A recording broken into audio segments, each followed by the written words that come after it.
Hello, I'm ED-SKaR, and with my camera working for once. Hi, how you doing? I am today having a look at an event I went to a little while back. Let's turn that music down just a touch. With a very specific rules pack that I thought was quite interesting because I invented it. This is the Rattenkrieg rule set, which is essentially the opposite of Tank War.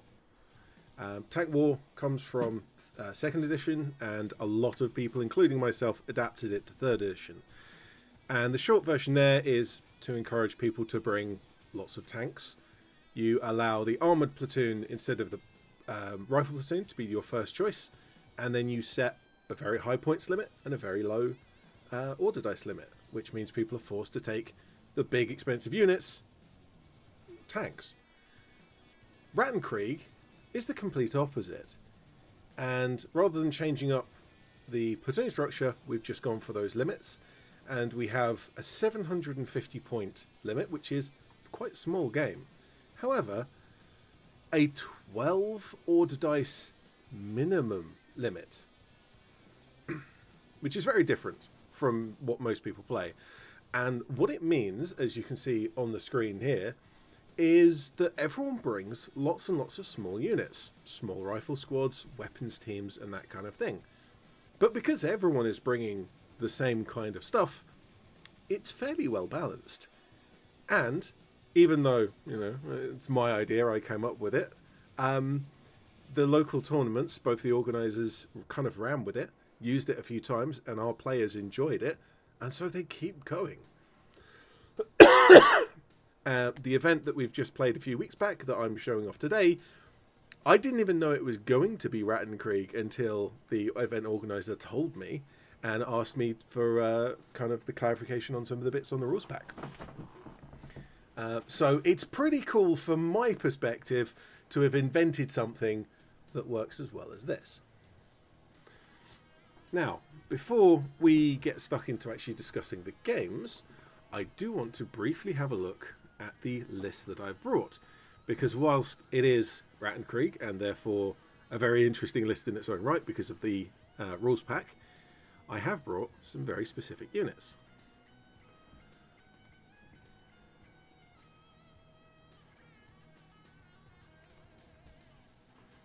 And here is my list. So what we have on the left here is my rifle platoon, and on the right is a heavy weapons platoon.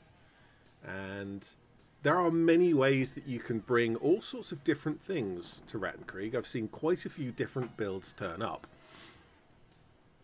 And I thought, rather than totally min-maxing, which is obviously a temptation that a lot of people have, I would go for a couple of pretty powerful units and a lot of regular sensible units.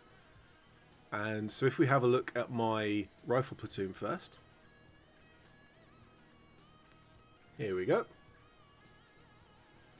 I have an officer who is regular, 3 models with submachine guns each. I will point out that I'm using the rulebook army list rather than the armies of the Soviet Union, because I don't have that yet. So, good, kind of solid run-of-the-mill officer, 3 models with submachine guns. You've seen that all before. Here and here, just at the back, are 2 squads of 5 riflemen. Again, regular, and that's all there is to be said. The absolute kind of bare minimum standard normal thing is going to be a squad of 5 riflemen. And this is one of the things with Rattenkrieg that people don't necessarily understand when they first hear about it, but once they start playing, once they start list creating, they realize this is what it's about. When you're playing a full-size normal game of bolt action, you want to be able to take out a big squad or a big vehicle. But in Rattenkrieg, there are no big squads or big vehicles. And so what you actually need to be able to take out is a squad of 5 riflemen.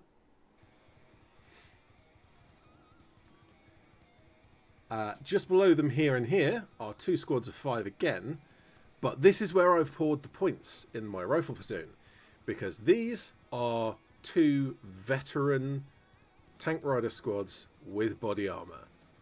Now, is it a bit cheesy to take tank riders without a tank? Maybe. However, it's the best way to take the body armor, and those guys, even though they're slow, they're going to take a lot of taking. They're going to take a lot of taking out, basically. Anyone wants to get rid of them, that's a mission, and that's what they're for. So the body armor guys are going to sit in the middle and soak up loads of attention while everyone else gets to work. In the background of this image, I also have light mortar and a sniper. Now, I don't have my notes to hand, so I can't remember exactly, I think that the light mortar was inexperienced and the sniper was regular. Now, there's a lot of justification for taking inexperienced units in a list like this where you've got such limited points per order die, or taking a veteran unit that's actually really survivable. And there's lots of kind of theories about which way around you should do it. But for the moment, for this list, I think I went with an inexperienced light mortar and a regular sniper. If we have a look over here, is my heavy weapons platoon, and once again, 3 model officer, all with submachine guns. You can see a theme breaking out here. My 2 officers and my tank rider squads, very aggressive, very small, very up close and personal with the submachine guns. Hopefully they can do a lot of damage if they get in there and cause havoc. However, here is some interesting stuff for the heavy weapons platoon. I have not 1, but 2 ED-SKaR heavy machine guns, the DSHK heavy machine gun, and they might be really good at this. They could be, potentially, they have the opportunity to be really rather good in this rules pack, because each of these infantry heavy machine guns are throwing out 6 shots with a pen value of 1, and when everyone's bringing 5 strong rifle squads and weapons teams, that could take one out in a single go, potentially, if you roll well. Now, will I roll well? Probably not. I never do, so that's entirely unsurprising if I don't roll well. But in my heavy weapons platoon, you can take mortars and machine guns as the standard options, but once you've taken those, you can take more anti-tank teams. I was tempted to throw these in my rifle platoon. Reality is it doesn't actually matter, but there are 3 slots in the heavy weapons platoon for anti-tank weapons. So I've got 2 anti-tank rifles and the bomb dogs. Now, for anyone who watched my video recently on Saturday, these dogs, I actually painted them by candlelight because I had the wonderful gift of a power cut over the holidays and of an evening with no electricity. Can't watch a film, can't edit anything or record anything or anything like that. Nothing with electricity. Well, I'm just going to get stuck into some painting. But I don't have my lights to paint by. Speaking of lights to paint by, I should probably have turned on my lights. And we'll give that a moment to settle. That's better. Marginally better. Yes, so without the normal lights to paint models by, I painted by a candle instead. And so those dogs up there at the top of the screen, I painted those by candlelight. And if you want to see the video on that, that's my one from this week, this Saturday. And so that is my platoon, my army for today in the Rattenkrieg rules pack. a very interesting, a very different way of playing. I have done Rattenkrieg events before on the channel, but this is just the most recent one. I'm just going to close that down because I'm sure you're all checking your phones wondering where that notification came from.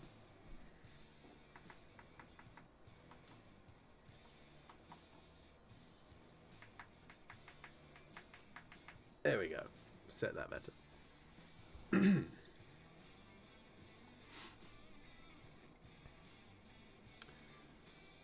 Yes, so that is my rifle platoon and heavy weapons platoon ready for Rattenkrieg. You'll notice there are no vehicles in this list, and there's two reasons for that. One is because we actually limit vehicles in Rattenkrieg.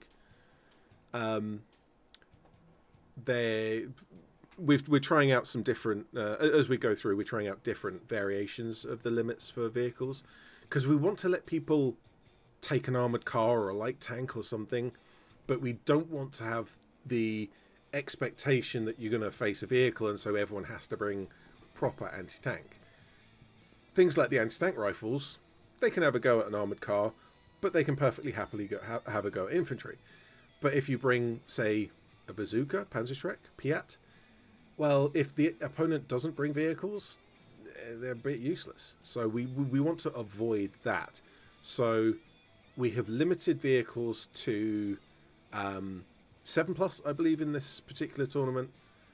But also for this event, we tried a limit on the order dice for vehicles, and that is just that 12 order dice minimum doesn't count vehicles order dice. So if you bring an armoured platoon with 2 vehicles in it, you still need to take 12 other units that do count, which people did still manage to bring 2 vehicles. There absolutely were vehicles at the event, and so we'll see if my anti-tank dogs up here have anything to go after. But for me, it's not too much of an issue. The heavy machine guns, the anti-tank rifles, they're all perfectly happily shooting at infantry or vehicles. The dogs technically are the only thing I have that would suffer if my opponent doesn't bring vehicles, simply because if against an infantry squad, these are just 4 riflemen. In fact, the dog squad is an inexperienced squad as well, making them even worse. Right then. So that's that. That's my list. Let's have a look at game 1. And first, I will flash all the way through every single image, because the pictures of my list are at the end of my collection rather than at the beginning, which is sensible. Okay. Let's shuffle me up to the top corner. There you go, where I belong. Probably. So this is game 1. And as you can see, this is a city fight board. And one thing that I don't like is that the entire board is set up as a grid in line with the board edges.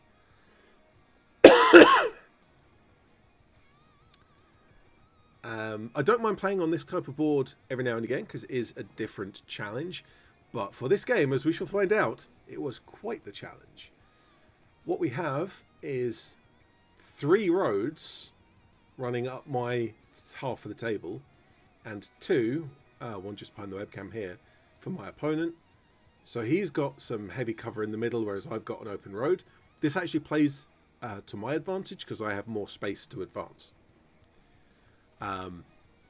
There's lots of heavy cover everywhere on basically the entire board is heavy cover, and the only open ground is the roads themselves. The other thing we have is a big old road in the middle, which kinda sucks. Especially for me, I'm going for a bit of a hammer and anvil kind of approach. I've got lots of weapons teams and then lots of close-up support, like fire, close-up assault squads. And the weapons teams are not going to be particularly effective in this because every time they shoot, the enemy's getting a 4+ cover save all the time against everything. And my assault teams, well, they're going to have to go across that open ground. They're going to have to get across the road. And that's going to suck, especially for my body armor squads, because they have the slow special rule, meaning they can only move 6 inches a turn. Even on a run, they're moving 6 inches. And this road, that's more than 6 inches. So they're going to have to come up to the cover here, onto the road, all the way to the other side of the road, and then finally do their work. Ow. Excuse me. Now, I looked at this as a 4x4 board. And realised that that's a very small board for having 12 units. It's actually so small that my usual tactic of focusing all my good units in one place and having a couple of scrappy units elsewhere as a distraction really doesn't work. What I actually am kind of forced into is almost like a standard battle line, but I can stack the types of units that I have on one side of the board or the other. And so on my right flank here, I have my weapons teams and one of my officers, and I have a rifle squad as well. So we can see here is rifle squad, one of the anti-tank rifles, and this anti-tank rifle is going to move up onto the terrain here for a better vantage point. Light mortar, officer, and then my heavy machine gun all the way up to here, and they've got a great field of fire. They can essentially see the entire board from there. My left flank, similarly, I do have my heavy machine gun up here. So this is my second heavy machine gun, an anti-tank rifle with a reasonably good field of fire, but then this on the left flank is all of my assault teams. So it's both of my body armor squads, so it's this squad and this squad. I've got a rifle squad and I've got an officer. And the idea here is that on my right flank here, I'm going to hold, I'm going to stay put, I'm going to shoot anything that comes close. And on the left flank, I'm going to punch up, I'm going to get across the road, and I'm going to cause havoc. Now, my opponent has some scout squads. Now, I'm pretty sure I completely forgot about my infiltrators for this game, because, you know, first game of the day, new list, haven't really planned anything out. But my opponent does remember his infiltrators, so he's dropped 2 units of scouts. One here is on the double truck, and then this one here is on the single truck. So if I go back to the view of the board, we can see there's double truck and a single truck in the middle. So he's got 1 unit here and 1 unit here.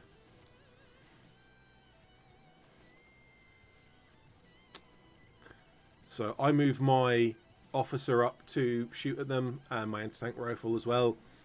Get some hits in. Not amazingly effective, but more than nothing. My rifle squad on the right flank also moves up. Unfortunately, they're a bit outgunned because they're just regulars with rifles, and the scouts have submachine guns and are veteran as well. So that doesn't go particularly well for them. That may have been a bit of a mistake. I probably should have held them back in cover and used them on possibly on an ambush or possibly just fire orders. This is my left flank getting ready to go. You can see that my officer, who doesn't have the body armor, is hiding behind this wall, out of line of sight. And my 2 assault squads, the tank rider squads, are already moving up into open ground. It takes a long time to get them there, moving 6 inches a turn, but we're only playing on a 4x4 board, and with 12 inches of deployment zone that we had in this game, they're already, this is basically the center line of the board already.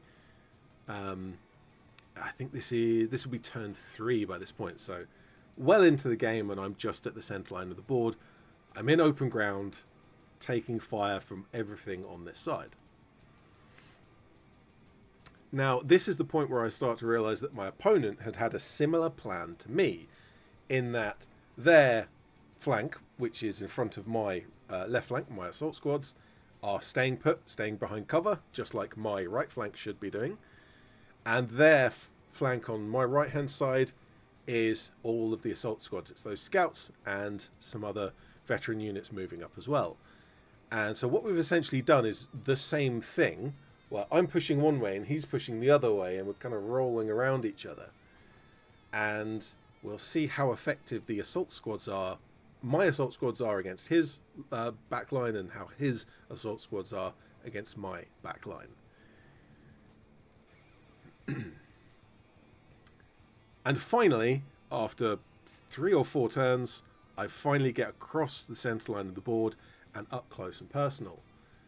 And you can see these squads here have submachine guns, so they're shooting into the buildings here against a rifle squad, and up into here where there's, I believe, a submachine gun squad here, and then over here. No, I think this is a rifle squad as well. Yeah, I think these are both rifle squads. And you can just about see there's a die down here. That is my opponent's officer. So there's an officer back here as well.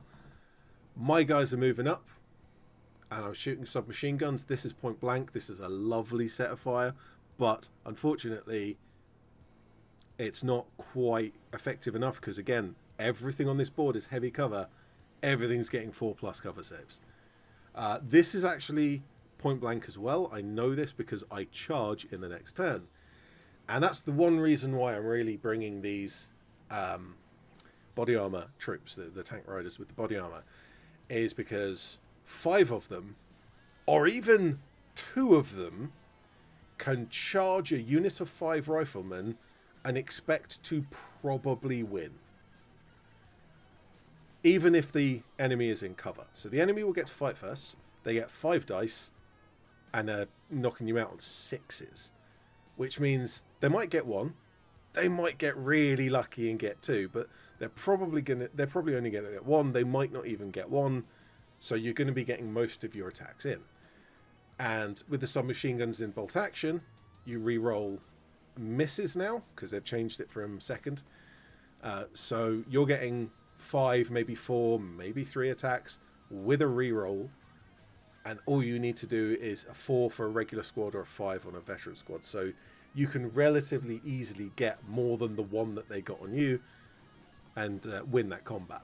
And I was kind of counting on that.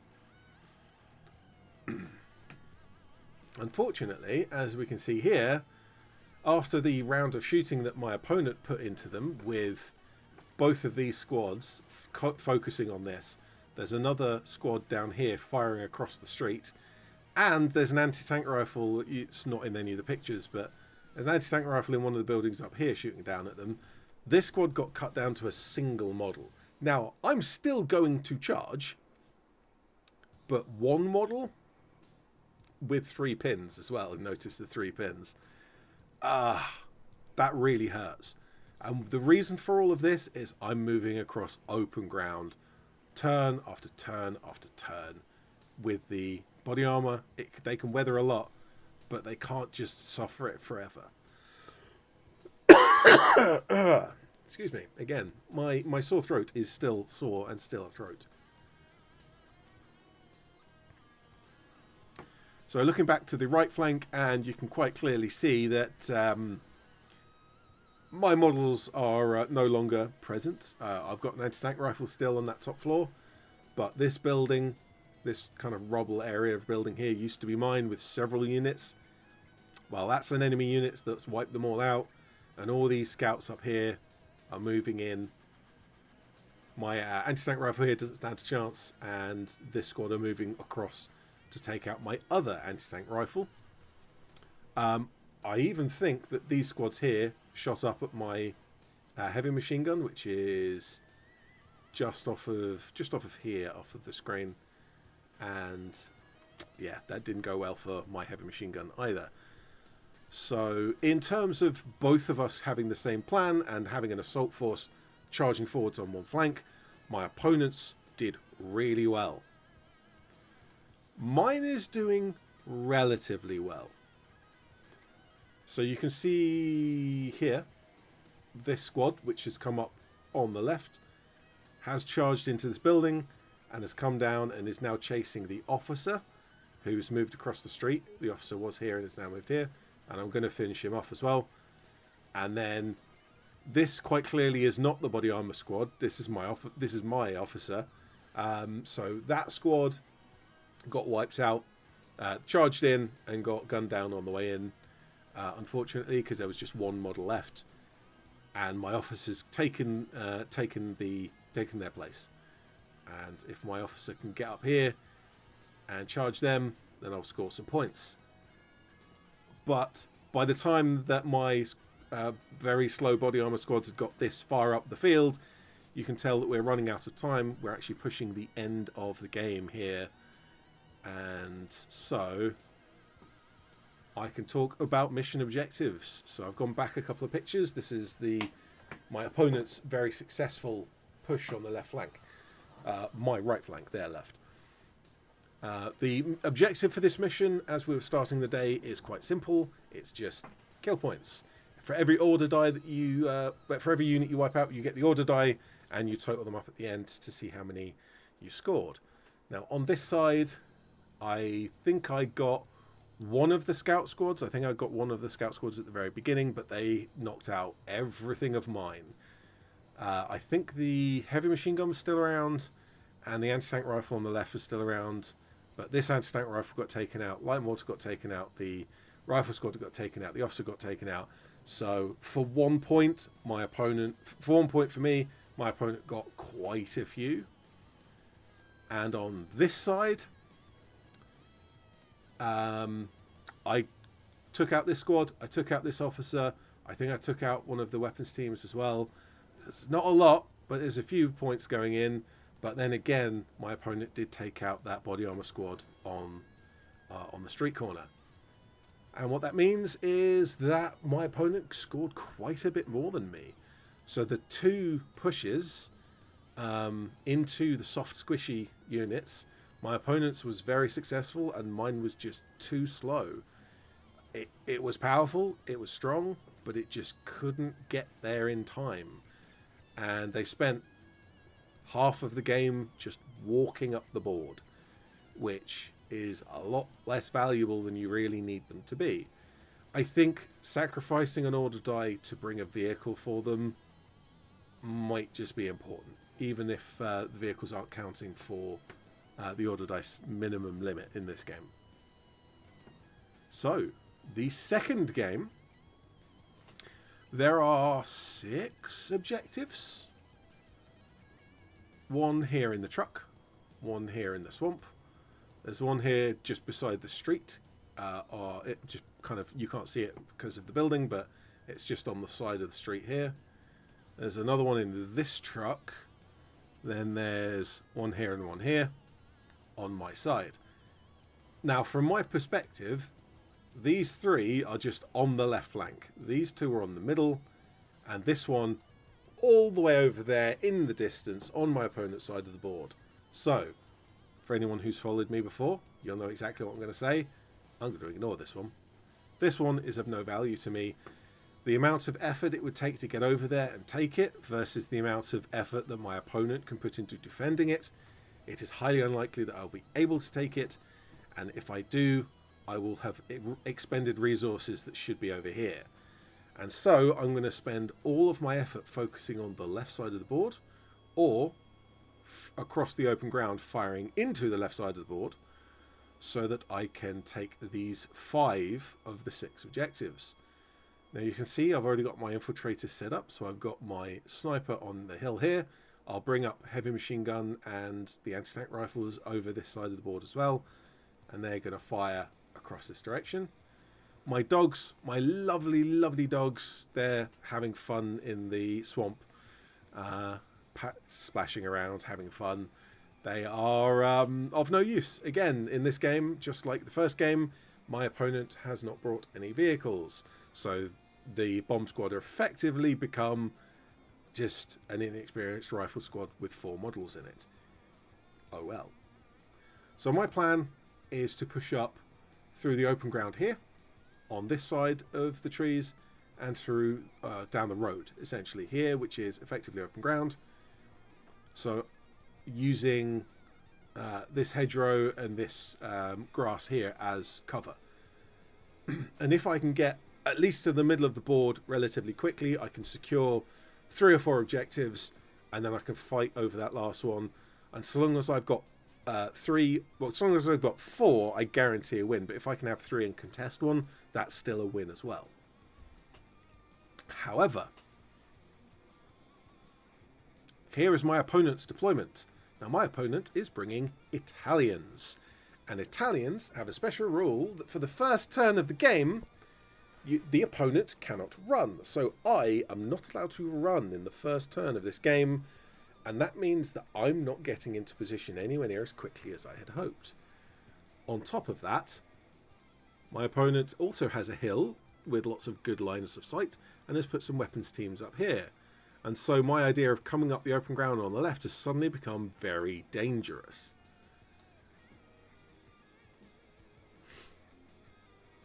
Now, what my opponent did that I maybe disagree with is they've put 3 squads over on their left, my right-hand side. Because there's only one objective here in the truck right here, they've expended probably a third of their force in terms of the points value over here defending one objective. But this squad actually very quickly went into the building and onto the center objective. So it's maybe not an issue there. But these 2 squads, they have to push through this objective and then come all the way down here. So they're quite far away. One squad here to look after this objective, absolutely valid. Definitely want to prevent me from taking that. But these 2 squads may have served my opponent better kind of in the middle of the board rather than on the edge. So here's looking at some of my first turn's deployment coming on a measly 6 inches. And I realised something with my tank riders, my assault teams. This cover here, this line of trees, prevents anyone from moving more than 6 inches through it. Of course, it's rough ground. And my tank riders have the body armour, which means they are slow, which means they can't move more than 6 inches.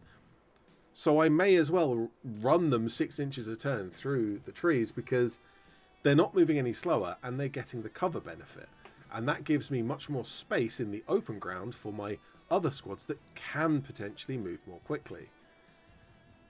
One cheeky thing is, just see on the edge of the board here, the edge of the photograph here, is I've put one of my heavy machine guns, and my heavy machine gun is just there to goad the enemy anti-tank weapons, the anti-tank rifles, and the weapons teams that he put on the hill. Basically these ones here. So my heavy machine gun is firing up the open ground and up the hill at these guys, and I was just meant to harass them, but the heavy machine gun ended up taking out 2 squads, both of the anti-tank rifles, and then even shot at another target later on, although less effective there.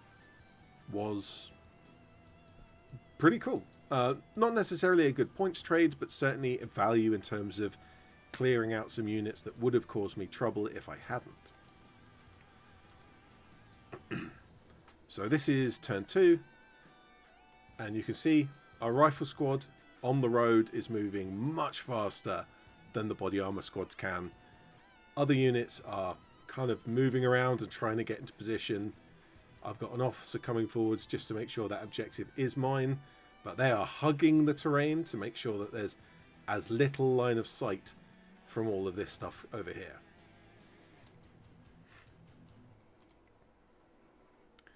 And this is my opponent, very quickly changing their positioning. So rather than moving forwards, they kind of moved sideways.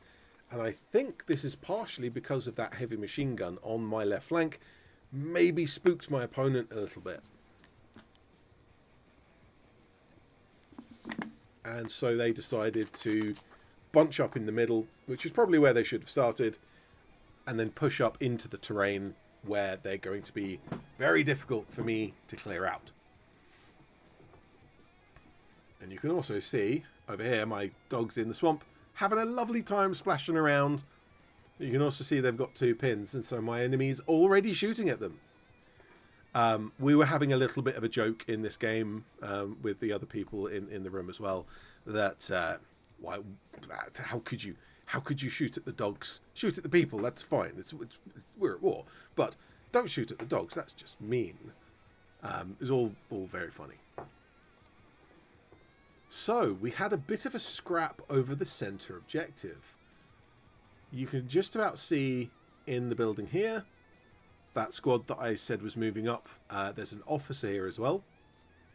And this is this is the squad from all the way at the back corner that's finally got up to the objective. And then this is a squad from my far left corner that have come on to shoot at this, which is the centerboard objective. Bear in mind over here, I've got a squad on this objective. So I've already got these two as well as my ones at the back. So even with that inability to run in the first turn, I'm still getting to the middle objectives first. And I think that is just because my opponent decided to completely redeploy themselves on that first, or on that second turn rather than kind of pushing up with what they had. It was definitely a better position that they ended up in, but they ended up there in turn 3 instead of in turn 2, which gave me a little bit of a positioning advantage. But when it comes to this objective, this became quite hotly contested.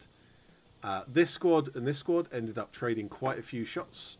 The dog team here and this squad ended up trading a few shots, which actually wiped out the dog squad. And I think both of these squads were also wiped out, but eventually my opponent pushed through and did take the centerboard objective. So my opponent now has 2 and I have 4. So here's the left flank on turn 3. So again, the body armor squads are moving so slowly. My rifle squad has managed to get into position on the objective, but also has a firing line down the street, which means that they're proving to be quite useful in supporting all of the fighting that's going on further down the street. Although I lost that fight, these guys are definitely pulling their weight. My officer here is just subtly sneaking around the corner, running the risk of the last weapons team on the hill, which my heavy machine gun does clear up. But I just take some pot shots at the enemy's officer, and my enemy pulls the officer back quite sensibly at this point. Now, getting a successful charge of multiple units all at the same time can be extremely effective. It's also extremely difficult, and it's made more difficult when you're moving through terrain and when your models have the slow special rule from wearing body armor. However, I do my best, and I set up my units on the inside of this piece of terrain. Remember, they move the same speed through terrain as they do in open ground, so this terrain is actually no detriment to them and still gives them the cover. And I tuck my officer kind of from back here, charging forwards across the open ground, and then snap to action on both of these two so that they move up as well. And I bring my rifle squad, although they're taking some fire, they're definitely going to take part in this. So my officer guns down the enemy officer, completely wipes them out. These two squads shoot at 2 separate squads. One of them, as you can see in the swamp, doesn't take too much damage, but the other one is cut down to a single model. In return, I have taken 2. Yes. So these started as 5 models each. They're now 4 models each. So I've taken 2 casualties across this. And I have cut quite a significant chunk out of my opponent's force. And I have pushed well beyond where the objectives are. So my opponent is now fighting for his back objective, where I am pushing for my forward objective. So my opponent's very much on the back foot, and I've pulled off this excellent charge all at once, which is definitely already on the back foot and pushed him off kilter as well. So we can see what's happening in the next turn. One of my officer is gone, and one of my body armor squads has been focused down. Essentially, my opponent did what he should do in that situation and just focus absolutely everything on the weakest unit, which is my officer, and then the next weakest unit, which is one of the Body armor squad's the one that's not in cover, to leave the absolute minimum numbers that I could have left. However, that does mean that one of my squads is still on that back objective for my opponent, and that body armor squad does in fact charge up here and take out that squad as well, and my rifle squad here takes out this one as well. And that's showing that. That is my other officer now from the other side of the board has come up. Yes, it is. Where did that officer come from specifically? Ah, right. I made a mistake a moment ago. This unit here is not the rifle squad. This unit is my second officer. Right, so the officer I brought up on this side has been taken out. The other officer has come in support and has taken out this last remaining model. There we go. Now, my opponent tried something very, very sneaky in the last seconds of the game. You can see this one last model in a rifle squad charging over here to maybe take an objective. Now, this almost you can consider a mistake on my part, because I've pushed so far forwards with everything that I've actually left this objective unattended, which means it's very easy for my opponent to get over there and take it back. However, lucky me, this is more than the 3 inches they need. We were playing that you have to be within 3 inches to take an objective. I think that's the standard objective rules for 3rd edition now. And they didn't quite get there by the end of the game. And what that means is that all of the back objectives, the 2 at the back, both of the ones in the middle, and this one forward objective are all mine. And then just this objective here on this truck at the back is held by my opponent.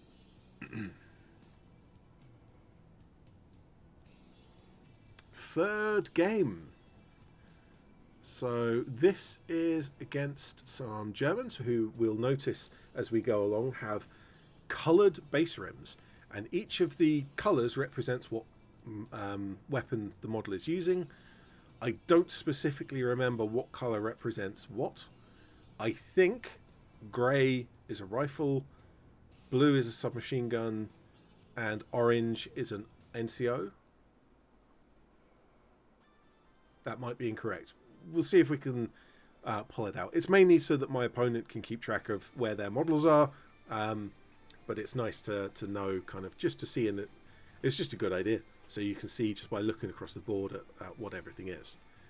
Now, the mission here in our third game is quite a difficult one, both because of what the mission actually is, but also because of the combination of the way that the terrain is set up and what the mission is. So we'll look at the terrain first, and then we'll talk about the mission. The terrain here, we have a bunch of buildings, and there's one just behind my webcam here.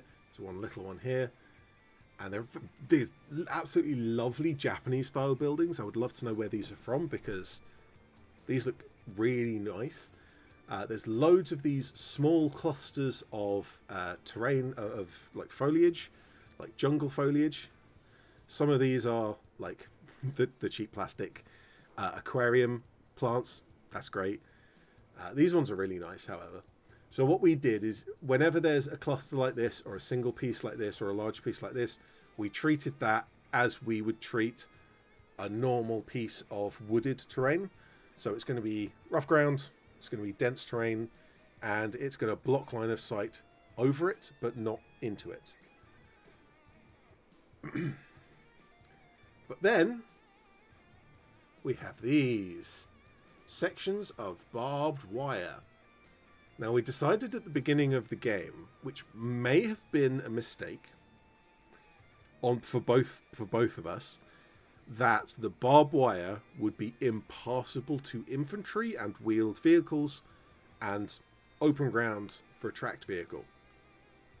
And we could argue about whether a tracked vehicle could drive over it and then infantry could follow behind, but it doesn't really matter because neither of us had vehicles. And for anyone keeping track, yes, that is Now, all three of my opponents in this game, in this day, did not bring any form of vehicle, and so my anti-tank dogs had nothing to go after. What a shame.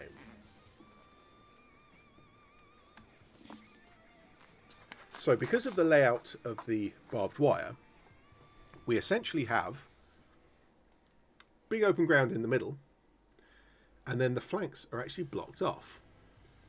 Now, you can send 1 unit per turn to jump into the window of this building and out the front door. And similarly, I'll just move my webcam. This building, you can jump into the window and then out of the door the next turn. It's a very slow way of moving troops around the board, but it can be done. Essentially, the middle of the board here is where it's all going to be, and this is going to be some very slow movement happening. So I take advantage of my body armor squads, and I'm going to put them front and center. I might not even bother about moving through, about worrying about terrain, because again, like we mentioned in the previous game, they move through terrain at the same speed as they do through open ground. But I've got both my heavy machine guns here, so this one is slightly to the left to shoot through this kind of sight line here, and this one, much more towards the middle, is mainly focused on this sight line. Now, they didn't really get much shooting down there, but that was the plan. Body armor squads up first, heavy machine guns covering them directly, and then everything else that I couldn't fit in anything sensible just kind of got bundled in around the edges. And bundling in around the edges is really the name of this game, with so many units and such a small amount of space. So here we go on the right hand side. We've got my officer, both my anti-tank rifles, and a rifle squad moving up. And my opponent really does try and take advantage of the ability to move through that building. So he's got 2 squads, an officer and a medic all up here, and they're all ready to line up and go into this building. Very quickly realizing that it has to basically be 1 unit per turn, because you have to make an order to move into the building and a separate order to move out of the building. So in any turn, 1 unit can leave and another one can join, and then you have to wait for the next turn for that second unit to leave and the third unit to join. So it's a very slow way of moving units through, and it was providing me with very easy targets to shoot at as they were coming out of the door.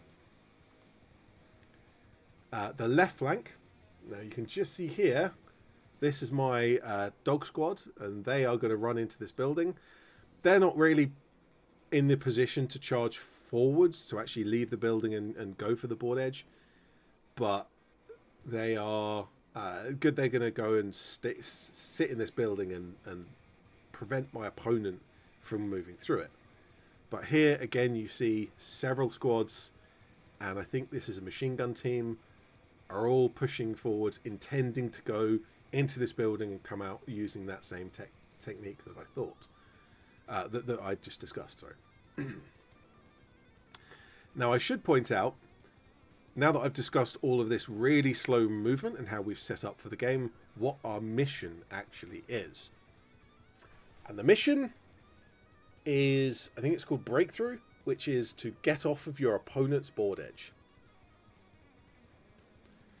You score 1 point for each unit within the opponent's deployment zone, so that's 12 inches off of the board edge, and 3 points for each unit that fully gets off of the board.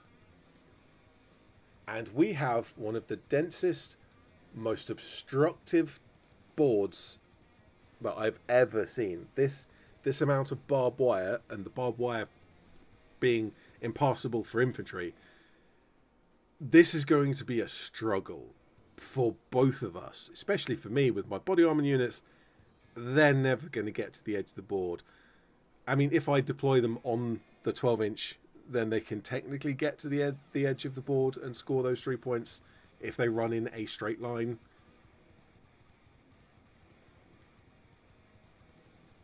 Yes, it would be 6 turns for them to do that. So if we get 6 turns of game, they can do that. But they have to move 6 inches directly forwards every turn, which doesn't happen. The other units I have are more mobile for the most part, So I have the potential there, but my opponent is much more mobile than me. No vehicles still, but a lot of the infantry are able to move around. And hopefully get through some buildings, maybe get through the open ground in the middle. But I've got this buttoned up tight. So this is the first unit that my opponent brings out of the building on the right-hand flank. And you can see that I've got quite a warm reception for them. Now, we discussed this after the game, that a unit actually can charge from a building. You can't charge from a transport vehicle, but you can charge from a building. Just one of those things where slight variations are actually different in the rules, whereas I think they should be consistent, but because of this type of confusion. But what it meant is that this squad comes out, shoots up my officer, but then has all of this ready to shoot back. The left side, I've got my dog squad in the building, just like I wanted to, and they're going to weather the storm. They're going to sit there, they're going to go down. They might take the odd shot here or there if they really need to, but their job is to just survive and prevent my opponent from getting in that building. Now, if my opponent had charged, 4 inexperienced riflemen versus a squad of 5, even a regular squad of 5, is probably going to lose. And so my opponent could have maybe shifted them with a bit of luck, with a bit of softening from gunfire. But by the time they were in the position to do so, they had bigger problems. I was trying so desperate to get this picture. So this is in the middle of the board. There was the tower, which was a pretty cool piece of terrain. I like this set. I think I mentioned already. I really like this set of terrain. And this is the centerpiece with the kind of watchtower. And I moved my rifle squad up into there, my second rifle squad.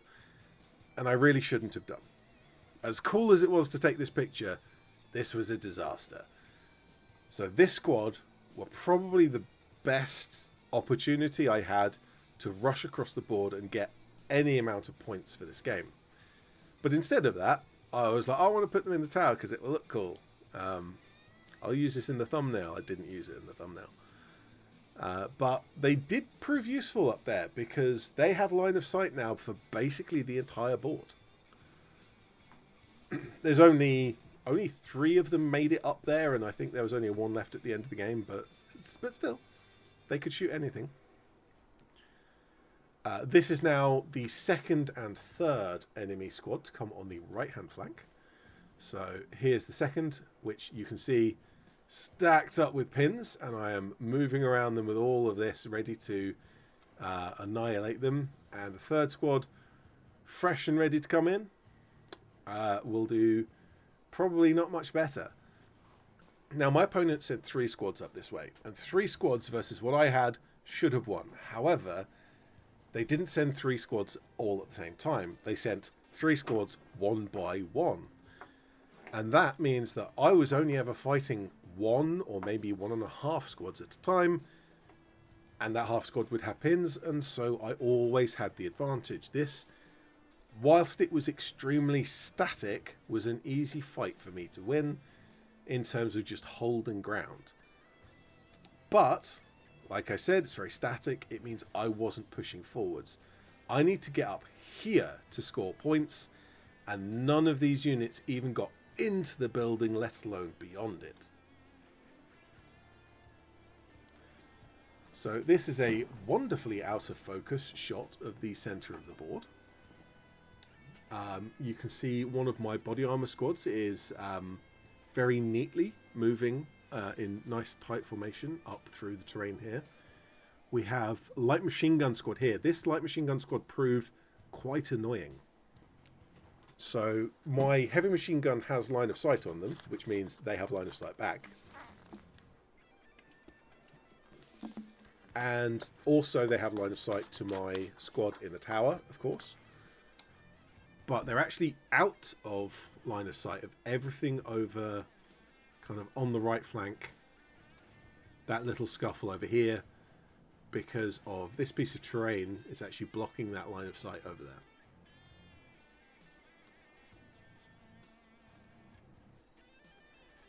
So I think this is wrapping up the game. No, we've got several turns left, so we can carry on going. It's something that I've noticed whenever I do these kind of tournament vlogs, is that the last game of the day has fewer pictures than any of the others, because I'm getting tired and I'm thinking less about taking pictures than I am about playing the game, and I'm kind of focusing more. Just to keep the same level of tactical ability, I'm losing other things. Dog squad here, like an anvil, cannot be moved. Big boulder in the road cannot be moved by all of this, because all of this is focused on my center, which might not actually have been as big a threat as you were worried about, because the body armor squad are moving 6 inches a turn, and they've already missed their opportunity because they haven't moved 6 inches forwards every turn, which means they're already not going to get off the board. Maybe they get 1 point for being in the deployment zone, but they're not going to score the 3 points for off the board. And so all of this gunfire from these 4 units here is kind of being wasted. If they'd have focused, if they'd have charged, especially into my dog squad, they would easily have taken them out and been able to come up through here. And I would have had a sniper to stop them. That wouldn't have done anything. They would have rolled over the sniper, no problem.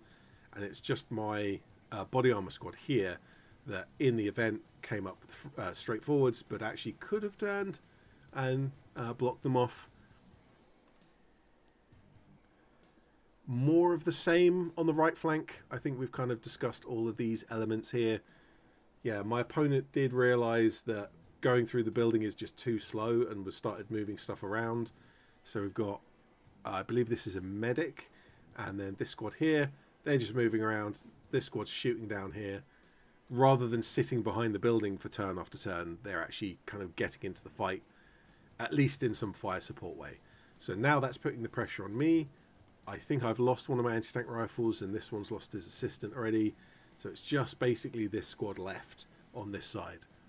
But it's too little too late. And at the end of the game, my furthest forward squad is actually not this one, it's the other one over here. So I'll mention that in a moment. My left flank is really going nowhere fast. My opponent aren't getting anywhere. I'm not getting anywhere.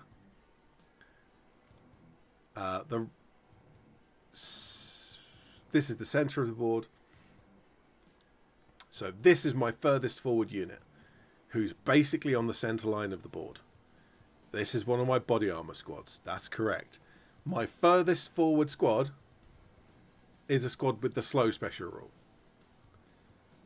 I definitely played this wrong, because that should not be the case. What I really should have done here is moved much of my small teams and the normal rifle squads up the middle, just charge them forwards, and then use the fixed weapons and the body armor to plug those to plug the sides, to plug the buildings. They would have been just as effective, but the middle would have been maybe more effective, although I'm not convinced it would have made much of a difference.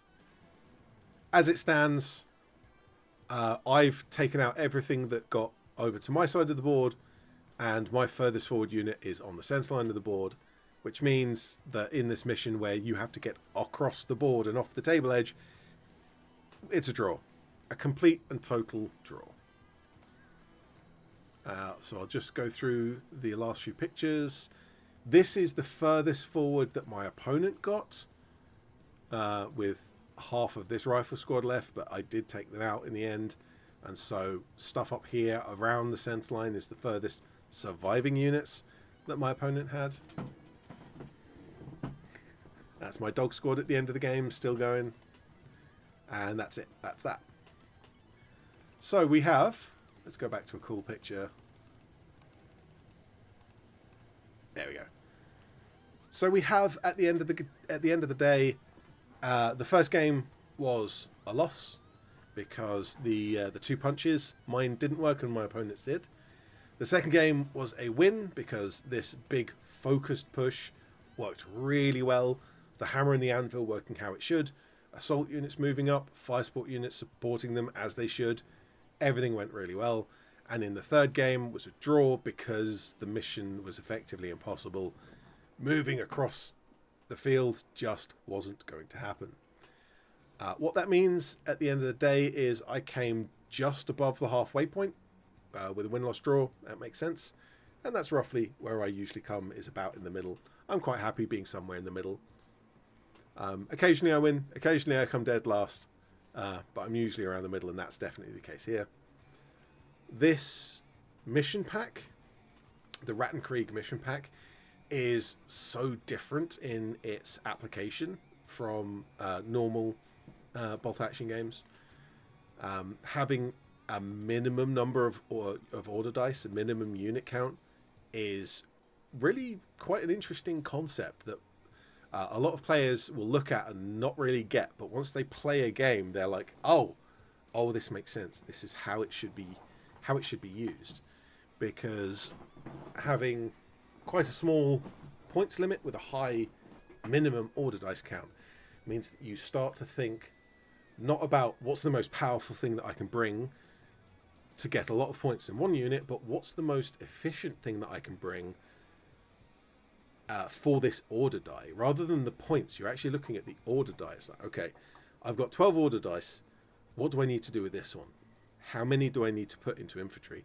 How many do I need to put into fire support or vehicles or anything else? And when you're on the game and you're actually controlling your units on the board, each activation is so small because you have a light mortar, an anti-tank rifle, a squad of 5 rifles, a squad of 3, officer squad. The biggest thing that anyone brought, I think, was a 7-man veteran squad, which was very nearly a Death Star in the Rattenkrieg type of game.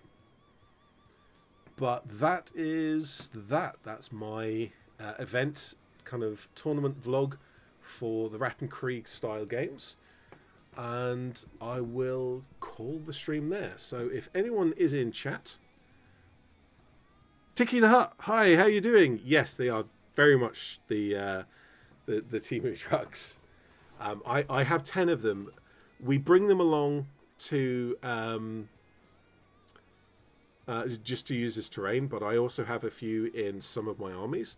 The previous event, I actually had 2 in my army, and the same ones as terrain. And so I had to remind my opponent, okay, the one that's not painted is terrain, and this one that's painted is in my army, so that they can shoot at it if they wanted to. Legion Smiles. Ever played Blood Bowl? I haven't played Blood Bowl. What I have played is Dungeon Bowl. Because there was a copy of White Dwarf that had some card tiles, kind of card sheets with some tokens and floor tiles. And so we played a game of Dungeon Bowl without really understanding the rules, but it was fun. I think I've played more Necromunda, the old Necromunda. That's probably what I've played. That's a lie. What am I talking about? Battlefleet Gothic is the one I've played. Of all of the Games Workshop Specialist games, Battlefleet Gothic is the one I've played the most. Although I have played Victory at Sea more recently, and that's like a really simplified version of Battlefleet Gothic. I really quite enjoy that. Mr. Toasterside, are you doing any more conflict soon? Yes, absolutely, 100%. This Saturday, I have a painting, a modelling and painting video of some custom conflict models. I have a couple of other units that it's just kind of simple painting videos. But coming up in a couple of months is a very special kind of event that I will be actually partially running. I'm assisting running the event. And so I'm really, really hoping that I get to take lots of pictures whilst I do that, but I might not, because I want to be able to make a video discussing it because it's a really cool concept. But if I don't get enough pictures and video as I'm actually running the event, then that's not going to become a video. But because I'm running the event, I have to focus on running the event and not taking pictures, right, running the event has to come first. So I'm going to run the event as best I can, and then if I have chance, I will take pictures along the way, and if I have enough pictures, it will become a video. Tiki the Hut says, left mine parked at Tiananmen Square. Got towed away by the government, I think. Yeah, well, all crushed underneath the treads of a T-64. T-62? T-62s, weren't they? Toaster ciders from Red Dwarf. Well, yes, but would you like some toast? Yeah, so at the moment, this has always been the case for me, is that I play lots of different games. I never completely only ever play one game from one company. I just don't do that. But I always have a main game that I focus on, and then secondary games that I dip in and out of. Right now, Conflict is my main game. And the nearest 4 models to me are all different Conflict models.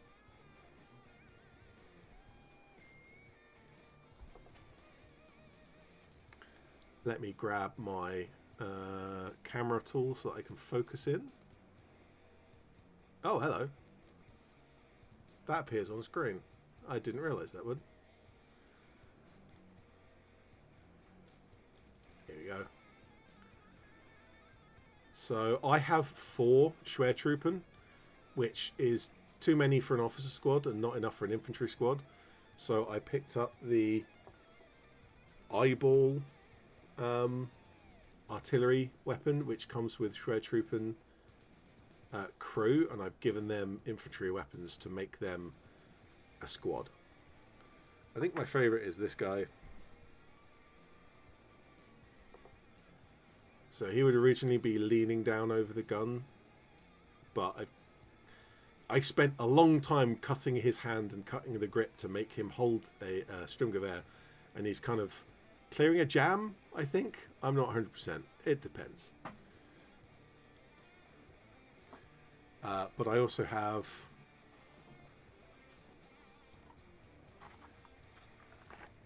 some assault frame for the Japanese. I'm really loving the assault frames. Absolutely adoring the assault frames. I'm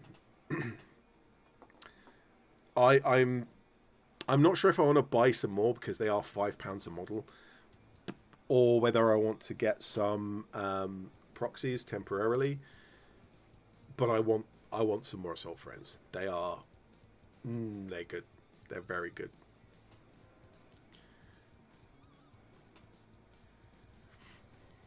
Are you using 2 water pistols to settle debates at 6 paces?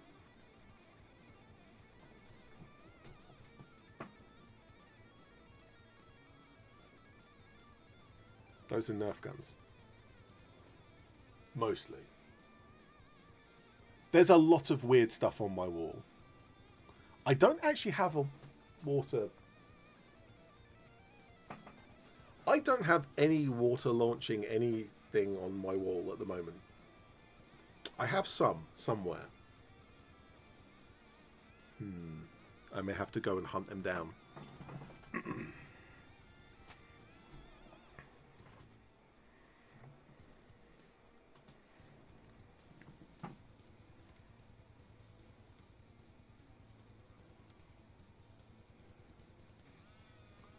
So that is my officer from the new Japanese starter box. You'll notice I have converted him to have a submachine gun, because I got an extra submachine gun in the box, and I gave him a sword from the plastic Imperial Japanese Infantry sprue.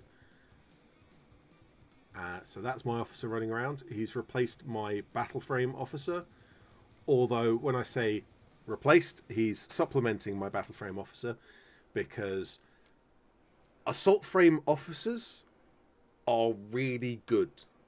3 models get 9 attacks with +1 pen when they charge.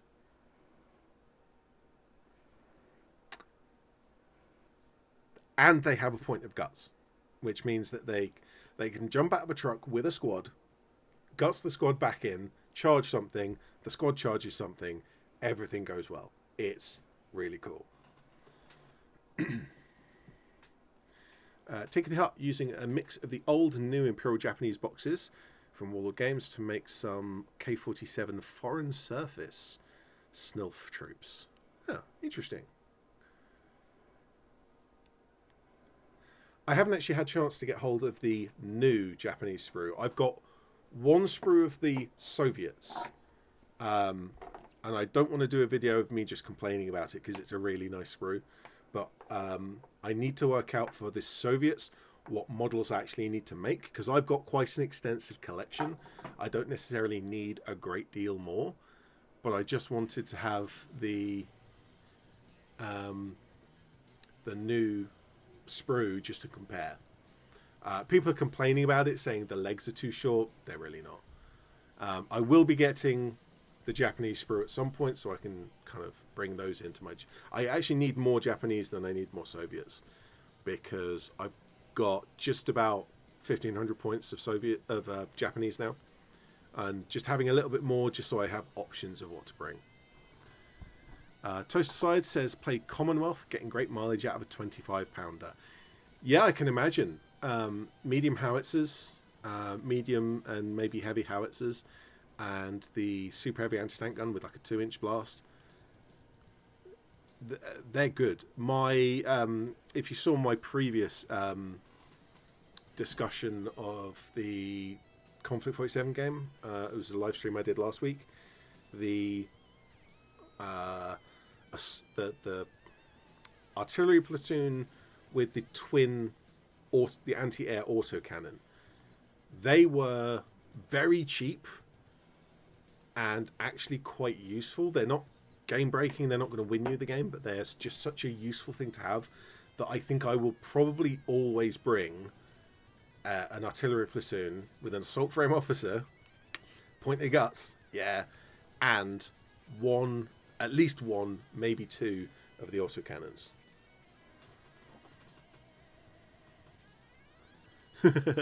Ticket Hut is making people invest in terrain. I have a plan for this year to build certain type of terrain, but I just don't know if it's going to happen, because whenever I set about building terrain, I can make one piece of terrain, but I can't build a board's worth of terrain because that's a massive project and I always get sidetracked by something.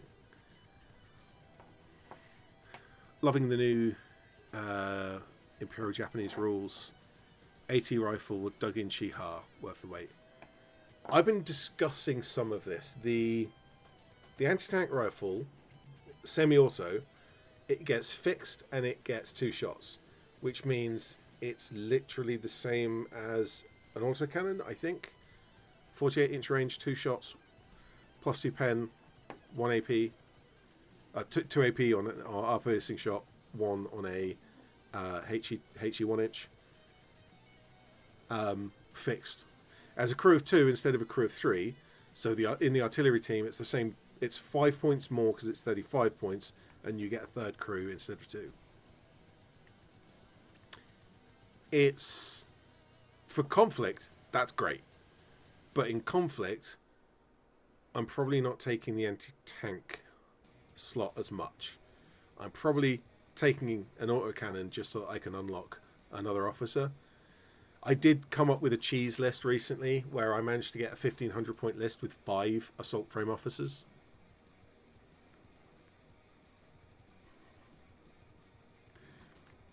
I'll never run it, but it's fun to come up with nonsense like that. The dug-in Chiha, however, it's more points than the Chiha. And yet it's immobilized. Now, it has better armor. It's got armor value 9 instead of armor value 8. But it's immobilized. And at the beginning of a game, if you are deploying... If you're not deploying in a deployment zone, you have to deploy it within 6 inches of your board edge. And a lot of times...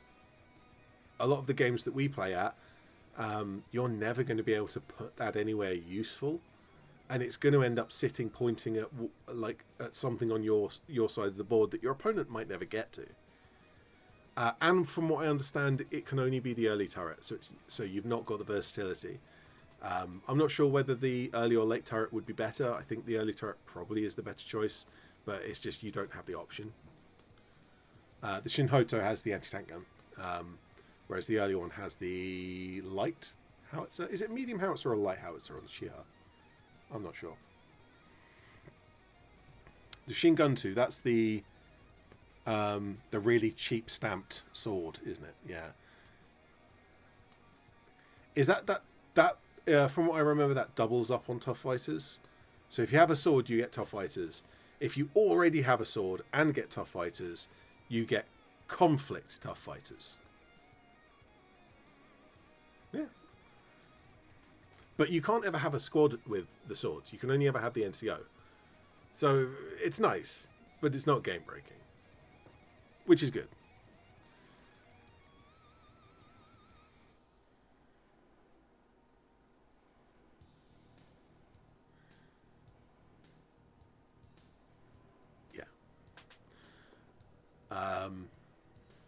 I haven't properly read the Japanese rules yet because I don't have the Armies of book.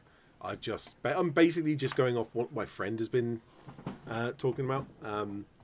Ratman, friend of the channel, he's been kind of eyeing them up because he's got the new Japanese stuff on pre-order and they haven't arrived yet. He was hoping that they would arrive on previous weekend.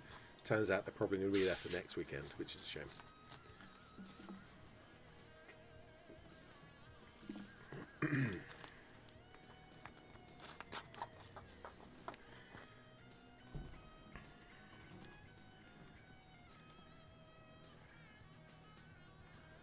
If I just have one moment, I'm going to see if I can switch over to a different tournament.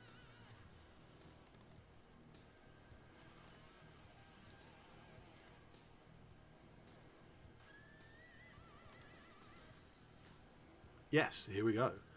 So this is actually another tournament that I haven't spoken about, and I don't think we have enough time to discuss it today, so I might make this a separate live stream. But this is also me using my Japanese.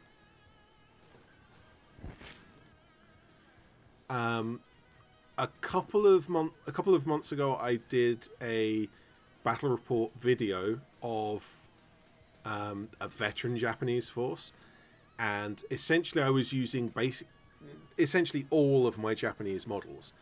And for this particular one, we went from 1,000 points to 1,250 points, and I've used literally all. I think that I had one model left over that I hadn't used.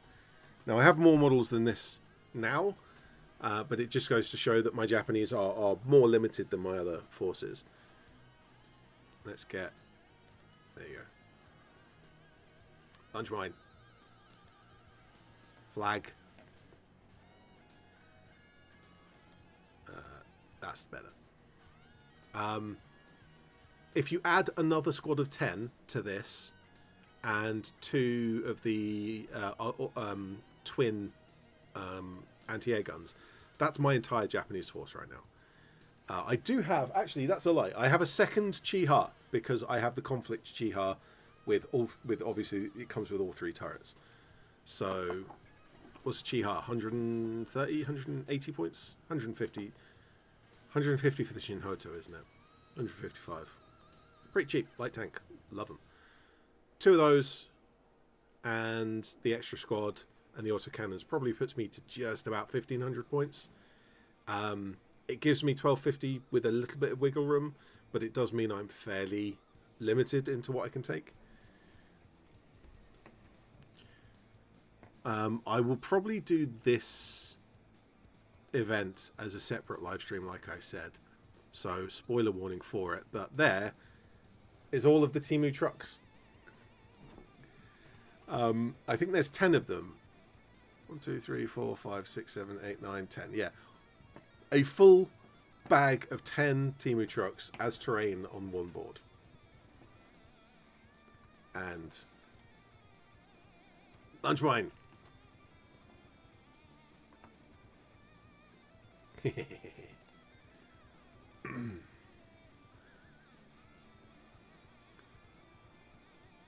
Right. Well, usually I stream for 2 hours, but obviously I didn't have enough to talk about with the Rattenkrieg games today. Let me just pop back to the Rattenkrieg.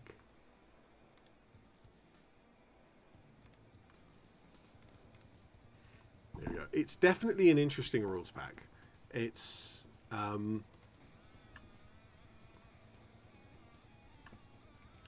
with limited size of a unit, which is essentially what we're doing. We're making the maximum size of unit very small. You have all these tiny units running around and trying to support each other, and it can be very...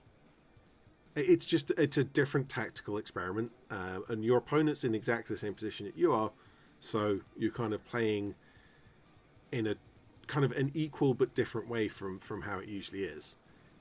And if we look at this game in particular, my opponent had a really good idea, but it took too long to get it set up, and I was able to get this beautiful punch going out that just pushed him off onto the back foot, and then gave me all the objectives. It works really well. Right then, so as it's, I mean, nearly Harper's Date, I can wrap up the stream early for once, which would be nice. So if anyone has any last questions before I end the stream, I'll post them now. We can talk about Conflict 47, or we can talk about Rattenkrieg. Let's go to my list in the end. That terrible picture. I tried so hard to get that picture of these guys in the tower, but my camera just wouldn't focus. I hate autofocus. There we go. That is my list. So either my chat has disconnected or everyone's gone to sleep. So with that, I will say thank you very much to everyone who popped past. Thank you to Mr. Toasterside and Teed Up for chatting away. And I will see you at some point. I'm hoping to live stream at least once a week. So probably sometime next week I'll have something to talk about. And I, of course, have the Conflict 47 custom unit that technically you've actually already seen on the channel, but you haven't seen it finished because I've only just finished it. So they're finished and painted, and there'll be that video coming out this Saturday. So, night Toasterside, night everyone else.